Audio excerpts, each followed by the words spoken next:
कहानी की शुरुआत दोस्तों जिम नाम के लड़के से होती है जो कि अपने रूम में 15 मिनट वाली रोमांटिक मूवी देख रहा होता है। लेकिन बेचारे ने एक्साइटमेंट में रूम का दरवाजा लॉक नहीं किया होता और तभी वहां आ जाती हैं जिम की मॉम, जो कि जिम को ऐसी हालत में देख के उसे डांटती हैं। लेकिन तभी वहां जिम के डैड भी आ जाते हैं जो कि सिचुएशन को देखते हुए जिम को उसकी मॉम की डांट से बचाते हैं। लेकिन जिम बहुत शर्मिंदगी महसूस करता है। इसके बाद दिखाते हैं हाई स्कूल में जिम और उसके दोस्त क्रिस को। फिर दिखाते हैं इनके तीसरे दोस्त केविन और उसकी गर्लफ्रेंड विक्टोरिया को। और फिर आता है चौथा दोस्त पॉल फिंच। हाई स्कूल को खत्म होने में थोड़े ही दिन रह गए हैं। चारों दोस्त प्रोम नाइट पर अपनी डेट के बारे में बातें कर रहे होते हैं कि तभी वहां आता है स्टीव स्टिफलर। स्टिफलर दोस्तों एक नंबर का लड़कीबाज है। वो चारों को अपने घर पार्टी में इनवाइट करता है। स्टिफलर तो अक्सर फैक्स करता रहता है, लेकिन ये चारों दोस्त अभी भी वर्जिन होते हैं। अब क्योंकि स्टिफलर की पार्टी में बहुत सारी हसीन लड़कियां आती थी तो ये चारों उसकी पार्टी में जाने के लिए मान जाते हैं। फिर चारों इकट्ठे होके पार्टी में लड़कियां सिलेक्ट करने के बारे में बातें करने लगते हैं और सोच सोच के एक्साइटेड होते हैं। फिर आता है पार्टी का दिन। चारों दोस्त टाइम पर पार्टी में पहुंच जाते हैं। केविन अपनी गर्लफ्रेंड विक्टोरिया के साथ आया होता है। विक्टोरिया उसे फिर रूम में चलने को कहती है। इधर जिम देखता है अपने सपनों की राजकुमारी नादिया को। नादिया एक फॉरेन स्टूडेंट होती है। जिम और नादिया दूर से एक दूसरे को देखते हैं। जिम फिर नादिया के पास जाता है, लेकिन बेचारा कुछ ज्यादा ही एक्साइटमेंट में होता है, जिसकी वजह से उससे ठीक से नादिया से बात नहीं हो पाती, जिसकी वजह से नादिया जिम से ज्यादा इम्प्रेस नहीं होती। जिम फिर चुपचाप मुंह लटका के वहां से चला जाता है, जिससे हमें पता चलता है कि जिम का फैक्स करने का सपना आज पूरा नहीं होगा। दूसरी तरफ क्रिस को दिखाते हैं जो कि अपनी एक फ्रेंड निकी को पार्टी से बाहर गाड़ी में लेके आया होता है। बातों बातों में निकी को पता चलता है कि क्रिस उसके साथ फैक्स करना चाहता है, लेकिन निकी क्रिस को सिर्फ अपना दोस्त समझती थी, इससे ज्यादा कुछ नहीं, जिसकी वजह से क्रिस का भी फैक्स करने का प्लान चौपट हो जाता है। फिर क्रिस भी मुंह लटका के वापस पार्टी में जिम के साथ आके बैठ जाता है और जब वो निकी के साथ हुई बात स्टिफलर को बताता है तो स्टिफलर क्रिस और जिम को लूजर कह के उन पर हंसता हुआ वहां से चला जाता है। फिर दिखाते हैं केविन और विक्टोरिया को जो कि रूम में चुम्मा चाटी कर रहे होते हैं।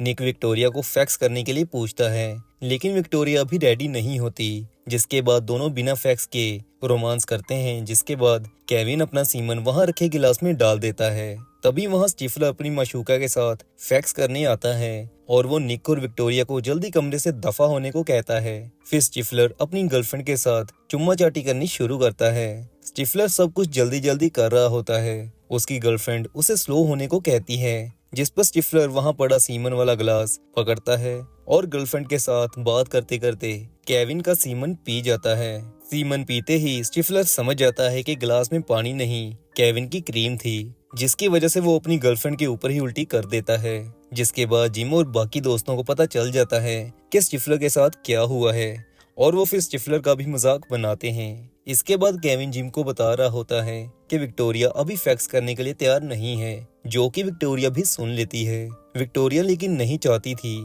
कि केविन ये बात किसी को बताए, जिसकी वजह से वो उसे नाराज होकर पार्टी से चली जाती है। फिंच को पार्टी में ज्यादा दिखाया नहीं जाता, लेकिन वो भी फैक्स नहीं कर पाता। इस तरह चारों दोस्त पार्टी में जो करने आए होते हैं उसमें नाकाम रहते हैं। अगली सुबह चारों देखते हैं कि शर्मन नाम का एमएसा दिखने वाला लड़का एक लड़की के साथ रूम से बाहर आता है। लड़की को बाहर छोड़ने के बाद वो सभी को बताता है कि उसने फाइनली फैक्स कर लिया है। ये सुन के चारों दोस्त काफी डीमोटिवेट हो जाते हैं और वो सोचने लग जाते हैं कि शायद वो हाई स्कूल बिना फैक्स किए ही कंप्लीट कर लेंगे। लेकिन केविन यहाँ सभी को दोबारा से मोटिवेट करता है और कहता है कि चाहे जो भी हो जाए हम अगले कुछ दिनों में परफेक्ट लड़की ढूंढेंगे और प्रोम नाइट पर फैक्स करके ही रहेंगे, जिससे चारों दोस्त एक बार फिर लड़की खोजने का अभियान शुरू करते हैं। फिर सबसे पहले दिखाते हैं जिम को जो कि कंप्यूटर पर डेटिंग साइट पर रजिस्टर करता है। दूसरी तरफ केविन विक्टोरिया को मनाने में लगा होता है। क्रिस को एक लड़की हैदर पसंद आती है, जिसे पटाने के लिए वो उसके सिंगिंग ग्रुप का मेंबर बनता है।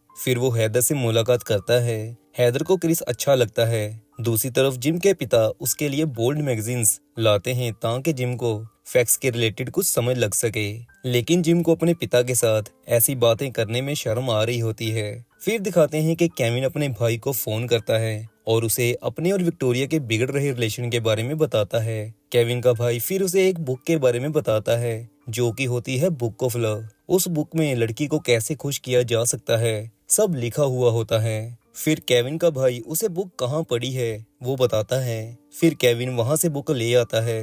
इधर क्रिस रिहर्सल टाइम बहुत अच्छे से परफॉर्म कर रहा होता है। हैदर ये देख के उसे काफी इम्प्रेस होती है। रिहर्सल के बाद हैदर क्रिस को फ्रेंड बनने को कहती है। क्रिस ये सुन के बहुत खुश होता है क्योंकि वो चाहता भी यही था। दूसरी तरफ जिम को दिखाते हैं जो कि घर में अकेला होता है। वो रसोई में पड़ा पिज्जा देखता है जिसे देख के उसके दिमाग में तूफानी आइडिया आता है। फिर वो पिज्जा में शेक करके उसके साथ फैक्स करने लग जाता है। लेकिन इसी दौरान जिम का पिता उसे ऐसी हालत में देख लेता है। जिम बेचारा फिर से शर्मिंदा हो जाता है। उधर केविन को बुक के जरिए लड़की को खुश करने के राज पता चल रहे होते हैं। अगले दिन वो विक्टोरिया से मिलता है और उससे पार्टी में हुई बात के लिए माफी मांगता है और उसे ये भी बताता है कि उसने कुछ नया सीखा है जिससे उसे काफी मजा आने वाला है। जिसके बाद वो विक्टोरिया के घर उसके रूम में बुक ऑफ लव खोल के उसे टंग से टोर्नेडो का स्वाद देता है जिससे विक्टोरिया को चरम सुख मिलता है। फिर अगले दिन हिस्ट्री की क्लास खत्म होने के बाद जिम क्लास से बाहर आता है जहां नादिया उसे रोक के कहती है कि उसे हिस्ट्री के कुछ नोट्स लेने हैं, क्या वो उसके घर आ सकती है। जिम कहता है हाँ जरूर। नादिया कहती है तो वो नोट्स लेने के बाद कपड़े चेंज करना चाहेगी। ये सुन के जिम के मन में लड्डू फूटते हैं। फिर ये बात जब स्टिफलर को पता चलती है तो वो जिम को कहता है कि नादिया जब कपड़े चेंज करेगी तब वो अपने कंप्यूटर से उसे ब्रॉडकास्ट कर दे जिससे ये सारे भी हॉट नादिया को देख सकें। फिर सबके कहने पर जिम मान जाता है। फिर जिम कैमरा सेट कर लेता है और आती है नादिया।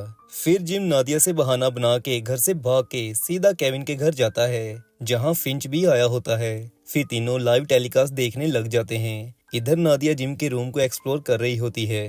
तभी उसे जिम के पिता ने जो उसे अश्लील मैगजीन्स दी थी वो मिल जाती हैं। नादिया मैगजीन्स देख के रोमांटिक मूड में आ जाती है। फिर वो कपड़े उतार के खुद से रोमांस करने लग जाती है जिसे देख के सभी खूब एंजॉय कर रहे होते हैं। लेकिन तभी केविन जिम को डांटते हुए कहता है कि वो यहाँ क्या कर रहा है, इतनी हॉट लड़की उसके कमरे में बिना कपड़ों के बैठी है। ये सुन के फिर जिम भाग के दोबारा अपने घर वापस आता है और नादिया को यूं बिना कपड़ों के देख के कहता है कि क्या तुम्हें कोई हेल्प चाहिए। नादिया लेकिन जिम को कहती है कि उसने उसे बिना कपड़ों के देखा है, अब वो भी उसे बिना कपड़ों के देखना चाहती है। जिम को तो दोस्तों पता था कि कैमरा ऑन है, वो पहले ना करता है। इधर दोस्तों एक और कांड हो गया होता है। जिम ने जो लिंक अपनी तरफ से प्राइवेट किया था वो गलती से उसने कॉलेज की आईपी पर डाल दिया था।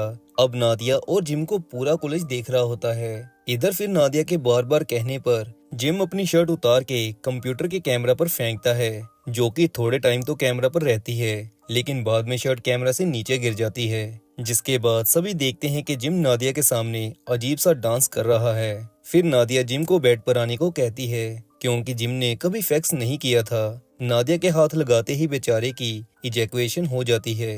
ये देख के नादिया को भी शौक लगता है लेकिन फिर जिम नादिया को कहता है कि हमें दोबारा ट्राई करना चाहिए। लेकिन दूसरी बार भी बेचारे का पहले ही इजैकुएट हो जाता है जिसकी वजह से नादिया फिर जिम को बाय कह के वहाँ से चली जाती है। अगले दिन स्कूल में सभी जिम का प्री इजैकुएशन होने की वजह से खूब मजाक उड़ाते हैं। वीडियो नादिया के स्पॉन्सर्स ने भी देख ली होती है जिसकी वजह से वो नादिया को वापस अपनी कंट्री बुला लेते हैं। जिम फिर शर्मिंदा हुआ क्लास में जाता है जहां उसे मिशेल नाम की लड़की मिलती है। जिम को लगता है कि मिशेल ने उसकी कल वाली वीडियो नहीं देखी जिसकी वजह से वो उससे बात करने लग जाता है। थोड़ी बात करने के बाद जिम को मिशेल अच्छी लगती है। फिर वो उससे प्रोम नाइट के लिए पूछ लेता है। मिशेल सिंगल होती है तो वो हाँ कर देती है। फिर हम देखते हैं कि स्टिफलर भी प्रोम नाइट पर जाने के लिए एक लड़की से पूछता है लेकिन वो लड़की कहती है कि वो उसके साथ नहीं जा सकती क्योंकि वो पॉल फिंच के साथ जाना चाहती है। असल में दोस्तों फिंच ने जेसिका नाम की लड़की को $200 दे के सभी को बताने को कहा था कि फिंच बेड में लॉन्ग लास्टिंग है जिसकी वजह से सारी लड़कियां फिंच के साथ ही प्रोम पर जाना चाहती थी। स्टिफलर को लेकिन जब लड़की ना करती है तो वो फिंच से बदला लेने का सोचता है। फिर वो फिंच को उसकी ड्रिंक में लूज मोशंस की गोलियां डाल के देता है जिससे फिंच का पेट खराब होता है। फिर वो भाग के बाथरूम में जाता है लेकिन स्टिफलर फिंच को जानबूझ के लड़कियों के बाथरूम में भेज देता है जहां सभी लड़कियां फिंच के धमाके सुनती हैं। फिर जब फिंच बाथरूम से बाहर आता है तो स्टिफलर सभी लड़कियों के साथ उसका बहुत मजाक उड़ाता है जिससे बेचारे फिंच की सब लड़कियों में थू थू हो जाती है। दूसरी तरफ हम देखते हैं कि क्रिस हैदर के साथ सीरियस बात कर रहा होता है। असल में बात ये थी कि क्रिस का उसी दिन मैच था जिस दिन उन्होंने सिंगिंग परफॉर्म करनी थी। वो हैदर से माफी मांगते हुए कहता है कि उसे उस दिन मैच खेलना ही होगा।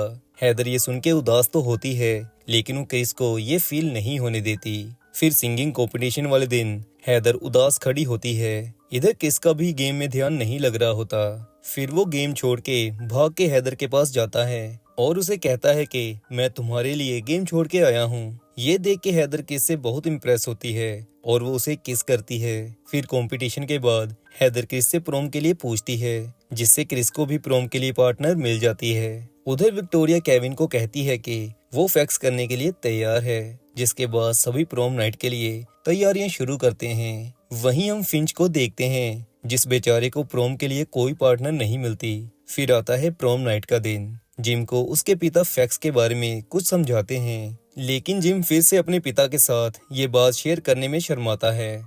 फिर प्रोम नाइट पर सभी इकट्ठा होते हैं। केविन बाकियों को पूछता है क्या वो फैक्स करने के लिए तैयार हैं, लेकिन कोई भी इसका अच्छे से जवाब नहीं देता।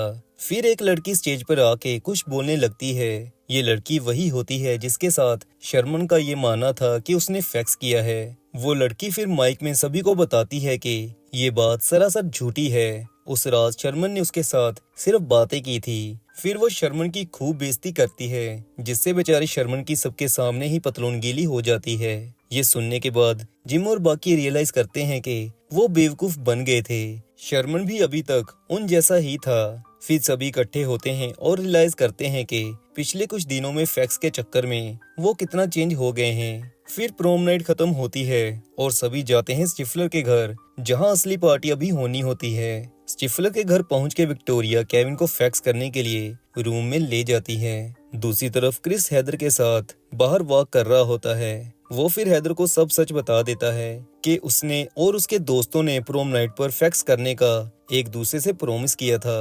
क्रिस ये भी बताता है कि वो उसे चाहने लग गया है, जिसके बाद दोनों किस करते हैं और फिर ये भी फैक्स कर लेते हैं। अब सिर्फ फिंच और जिम ही बिना फैक्स के रह गए होते हैं। फिंच पार्टी में बोर हो रहा होता है। फिर वो वॉक करते करते स्टिफलर के घर के दूसरे हॉल में चला जाता है, जहां होती है स्टिफलर की हॉट मॉम, जिसे देख के फिंच के अंदर बहुत सारे लड्डू फूटते हैं। फिर वो स्टिफलर की माँ के साथ फ्लर्ट करता है, जिससे स्टिफलर की माँ फिंच से इम्प्रेस हो जाती हैं और फिर फिंच स्टिफलर की माँ के साथ ही फैक्स कर लेता है। उधर जिम मिशेल के साथ काउच पर बैठा होता है। तभी मिशेल उससे पूछती है क्या तुम अभी भी जल्दी इजैकुलेट कर जाते हो। ये सुन के जिम समझ जाता है कि मिशेल ने भी उसकी वीडियो देखी हुई है। फिर जिम मिशेल से फैक्स करने के बारे में पूछता है। मिशेल हाँ करती है। फिर दोनों बेडरूम में जाते हैं, जहाँ जिम भी फाइनली फैक्स कर लेता है। इस तरह चारों दोस्त मिशन पूरा कर लेते हैं। सुबह होती है। विक्टोरिया केविन को कहती है कि अब उन्हें ब्रेकअप कर लेना चाहिए, क्योंकि वो फ्यूचर स्टडीज के लिए दूसरी सिटी जाने वाली है और लॉन्ग डिस्टेंस रिलेशनशिप्स ज्यादा चलते नहीं। ये सुन के केविन को बुरा तो लगता है, लेकिन वो विक्टोरिया की बात मान जाता है। उधर जिम देखता है कि मिशेल वहां से जा चुकी है। जिम सोचता है कि मिशेल ने उसे यूज किया है। इधर स्टिफलर जब अपनी माँ को फिंच के साथ देखता है तो वो बेहोश हो जाता है। इसे कहते हैं दोस्तों कर्मा। ना तो स्टिफलर फिंच का पेट खराब करवाता और ना ही फिंच स्टिफलर की माँ से फैक्स करता। फिर चारों दोस्त इकट्ठा होते हैं और अपना मिशन पूरा होने पर एक दूसरे से एक्सपीरियंस शेयर करते हैं। फिर हम जिम को नादिया के साथ वेब गेम के जरिए बात करते देखते हैं और इसी के साथ दोस्तों मूवी की समाप्ति हो जाती है। मूवी एक्सप्लेनेशन अगर अच्छी लगी हो तो चैनल सब्सक्राइब जरूर करिएगा।